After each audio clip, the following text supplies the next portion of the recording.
देखो अब हम डिस्कस करेंगे जो हमारी लास्ट इक्वेशन रह गई है, थर्ड इक्वेशन, जिसका नाम क्या होता है, पोजीशन वेलोसिटी रिलेशन। ठीक है, पोजीशन वेलोसिटी रिलेशंस के अंदर हम आप देखते हैं कि जो इक्वेशंस हमारी होती है वो होती है 2as is equal to V square minus U square. आपको पता है कि देखो जो यहाँ पे a है वो एक्सेलरेशन है, s जो है s को हम पोजीशंस भी कहते हैं, हाइट भी कहते हैं और डिस्टेंस भी कहते हैं। तो क्वेश्चंस के अकॉर्डिंग हमें देखना होगा क्वेश्चंस में क्या पूछ रहा है। हो सकता है आपसे डिस्टेंस पूछ रहा हो सकता है आपसे हाइट पूछ रहा हो सकता है कि आपसे क्या पूछ रहा हो, डिस्टेंस पूछ रहा हो। तो याद रखना s जो होता है वो डिस्टेंस के लिए भी इस्तेमाल करते हैं, पोजीशंस के लिए भी इस्तेमाल करते हैं और हाइट के लिए भी इस्तेमाल करते हैं। ठीक है, v आपको पता ही है भैया, जो v होता है वो हमारी होती है फाइनल वेलोसिटी और जो u होती है बच्चों वो हमारी क्या होती है, इनिशियल वेलोसिटी होता है। ठीक है, अब आप देखिए हर इक्वेशंस की जो हमने अभी तक देखा, हमने ग्राफ बनाया, आप तीनों इक्वेशंस में एक ही ग्राफ बना सकते हैं ताकि आपको कंफ्यूजन ना हो। ठीक है, तो जैसे देखो हमने यहाँ पे पहले भी ग्राफ बनाया था, अभी मैं दोबारा समझा देता हूँ। यहाँ से हमने लिया इनिशियल वेलोसिटी हमारी क्या हो गई u, जिसको हमने लिया ao जितना होगा उतना ही क्या होगा bc, उतना ही bc होगा। OB बराबर होता है OB किसके बराबर होगा, AC के बराबर। तो ये बातें एक बार आप लिख लें ताकि जब क्वेश्चंस आप सॉल्व करेंगे तो आपको दिक्कत ना हो। तो भैया AO बराबर आपका क्या आया BE, AO बराबर सॉरी BC आएगा, तो AO बराबर BC जो कि आपका है U। ऐसे ही OB बराबर AC जो कि आपका आएगा T, और ऐसे ही आपका EO बराबर होगा DB जो कि आपका होगा V। अब देखो भाई यहाँ पे हमें S हम कैसे निकालेंगे, तो वही चीज देखिए, एरिया इनक्लोज्ड इन ग्राफ। सबसे पहले आप मेरी इस बात को अपने दिमाग के अंदर, कॉपी के अंदर से राइट डाउन करें कि सेकंड इक्वेशंस के अंदर हम निकालते हैं area of rectangle plus area of triangle. Third वाली इक्वेशंस में हम निकालेंगे एरिया ऑफ ट्रेपेजियम। आपने देखो अभी आपने क्वेश्चंस भी पढ़ा होगा, आपने मैथ्स में एक्सरसाइज करी होगी 12.2 का एक सम नंबर 9 है जिसके अंदर ट्रेपेजियम बना हुआ था। ठीक है, बना था ना ट्रेपेजियम, लाइक दिस, इस तरीके से ट्रेपेजियम बना था। तो आपको पता है कि भैया ट्रेपेजियम का एरिया हम कैसे निकालते हैं, ट्रेपेजियम का एरिया हम निकालते हैं half sum of parallel sides, है ना, यही फॉर्मूला होता है ना बच्चों, इनटू में हाइट। तो ये एक फॉर्मूला होता है किसका, एरिया ऑफ ट्रेपेजियम का निकालने का। ठीक है, तो थर्ड वाली इक्वेशंस में हमें कुछ नहीं करना, बहुत ही सिंपल है, हम बस क्या करेंगे एरिया ऑफ ट्रेपेजियम लगा देंगे। देखो भाई बच्चों लाइक दिस, ये फिगर बन रहा है, ये हो जाएगा, इसे हम लेट कर लेंगे पैरेलल साइड्स और इसे हम लेट करेंगे नॉन पैरेलल साइड्स। ठीक है, तो भैया सबसे पहले हम यहाँ लिखेंगे area of trapezium, area of trapezium. तो भैया एरिया ऑफ ट्रेपेजियम होता है हाफ सम ऑफ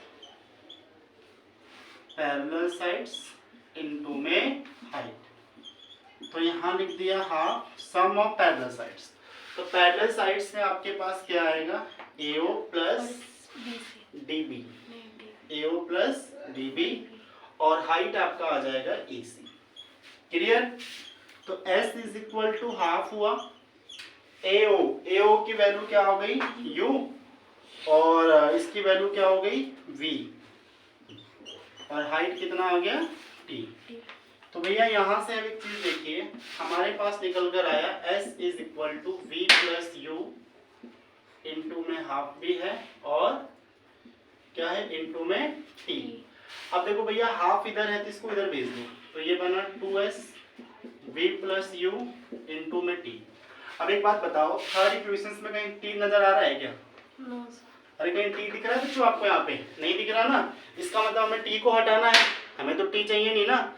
जो हमें प्रूफ करना है वो क्या करना है, 2as is equal to V square minus U square. इसमें तो T नहीं चाहिए ना, लेकिन हमने एक फॉर्मूला पढ़ा है चेंज इन वेलोसिटी पर चेंज इन वेलोसिटी अपॉन में टाइम, किसका फॉर्मूला होता है हमारा एक्सेलरेशंस का।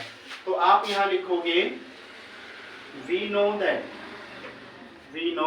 that a is equal to v minus U upon T. हमें t को हटाना है, t को हटाना है तो भैया t को इधर ले आओ, v माइनस यू अपॉन में a हो जाएगा। तो t की वैल्यू यहाँ से निकल गई v minus U upon a।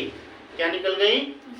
v minus U upon a। इसे मान लो इक्वेशन नंबर फर्स्ट। अब आप क्या करो, put value of t in equation first. Equation first क्या है बच्चों? 2s v plus you into T. तो t की जगह हम क्या रखेंगे?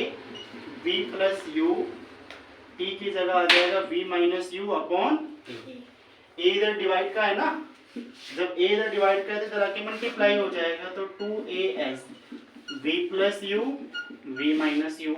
अब देखो बच्चों हमने एक फॉर्मूला और भी पढ़ा है, a प्लस बी और a माइनस बी। इसका फॉर्मूला क्या होता है? a square minus B square. पढ़ा है ना ये फॉर्मूला? a प्लस बी और a माइनस बी का जो फॉर्मूला होगा वो हमारा क्या होता है? a प्लस बी और a माइनस बी का जो फॉर्मूला होगा a square minus B square. तो भैया इसको हम ऐसे लिख सकते हैं 2as is equal to v square minus U square. यही तो प्रूफ करना था हमारे को। देखो तो जरा एक बार ग्राफ से तो हमें यही निकालना है ना। आ गया ना आराम से? है कोई दिक्कत किसी को? थर्ड वाले में एरिया ऑफ ट्रेपेजियम निकालना है, सेकंड वाले में एरिया ऑफ ट्रायंगल और रेक्टेंगल निकालना है, फर्स्ट वाले में केवल आपने एक्सेलरेशन वाली वैल्यू को देखकर वहां से क्वेश्चन को सॉल्व कर देना है। बहुत ही इजी है। तीनों इक्वेशंस में बेटा ये सबसे बड़ा रोल प्ले कर रहा है। कौन सा? एक्सेलरेशन। तीनों इक्वेशन में ही एक्सेलरेशन का काम आ रहा है। क्लियर? तो चीजों को ध्यान से समझोगे तो इतना हार्ड नहीं है, आपको चीजें समझ में आ जाएंगी। आपका देखो ये जो ग्राफिकली रिप्रेजेंट दिया है बच्चों, ये एनसीईआरटी का पेज नंबर 107 से स्टार्ट है, 107, और यहाँ पे आपकी एंडिंग हो रही है किसके? पेज नंबर 109 पर। ठीक है, देखिए किस तरीके से रिलेशन दिखा रहा है। एक बार आप एनसीईआरटी से भी रीड कर लेना ताकि कॉन्सेप्ट आपको क्लियर हो। जितनी रीडिंग आप एनसीईआरटी की लगाएंगे उतनी ज़्यादा आपके कॉन्सेप्ट जो है बच्चों वो क्लियर होंगे। ठीक है, लेकिन एक सबसे इम्पॉर्टेंट बात ये है कि आपको इनके नाम जरूर याद करने हैं। मैं बार बार नाम इसलिए कह रहा हूँ क्योंकि बेटा नाम से भी आ जाएगा, सीधा ऐसे नहीं बोलेगा फर्स्ट सेकंड थर्ड, आपसे इनका नाम भी नाम दे देगा, बोलेगा इसको ग्राफिकली रिप्रेजेंट करो। ठीक है, उम्मीद करते हैं कि आपको ये वीडियो अच्छी लगी होगी, टॉपिक आपको समझ में आया होगा। अगर आपको टॉपिक समझ में आया है तो वीडियो को लाइक शेयर जरूर करें। ठीक है, लाइक भी करें, शेयर भी करें और सब्सक्राइब जरूर करें। अपने आसपास के जो स्टूडेंट्स हैं, आपके क्लासमेट हैं, उनको ये वीडियो शेयर करें ताकि वो भी जो है कुछ चीज़ें जो है वो सीख पाएँ। ठीक है, थैंक्स का लॉट। पढ़ते रहो और आगे बढ़ो।